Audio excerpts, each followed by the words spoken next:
আজকে শুক্রবার। Welcome to my video. কি হবে আমি নিজেও জানি না, তো চলো। সকালে উঠেই ধাম করে কোথাও একটা ঘুরতে চলে যাই, এটাও ঠিক ছিল। হুট করে মনে হলো যে আমাদের কাঁঠাল খাইতে হবে। বাজার থেকে শুরু করে নদী নালা বন জঙ্গল সব জায়গায় কাঁঠাল খোঁজা হয়েছে, সব পাচ্ছিলাম, কাঁঠাল খুঁজে পাচ্ছিলাম না। আমরাই কাঁঠাল ছেঁড়ার প্ল্যান করছি।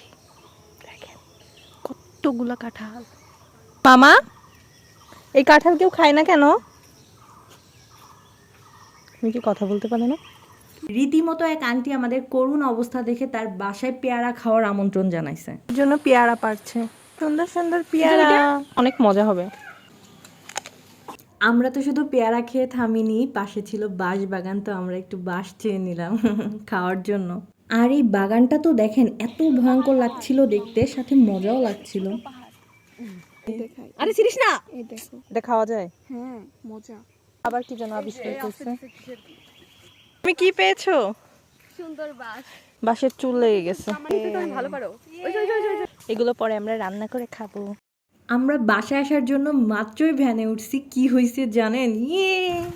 এখানে একটা আঙ্কেল, আমরা কাঁঠাল খুঁজতেছিলাম তো কাঁঠাল পাইনি, তো এখন উনি আমাদের বাসায় ডেকে নিয়ে আসছে। মামা আমাদের জন্য কাঁঠাল নিয়ে আসছে কেটে বাসা থেকে। না, কাঁঠাল খাওয়া দেখিয়ে আপনাদের লোভ দেখাবো না। এরপর আমরা চলে যাই একটা স্কুলে, যেখানে বাচ্চাদের বিনামূল্যে পড়াশোনা করানো হয়। আমি প্রথম যাচ্ছি, আর এই ধরনের অভিজ্ঞতাও আমার প্রথম, তো আমি অনেক বেশি এক্সাইটেড। সব কিছু বাদ বাসের অবস্থা তো দেখেন, আগে পিছে মাথার উপর সব জায়গায় মানুষ। মজমপুর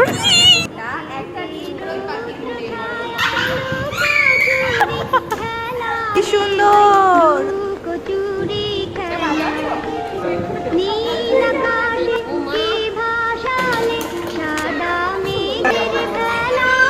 অনেক সুন্দর।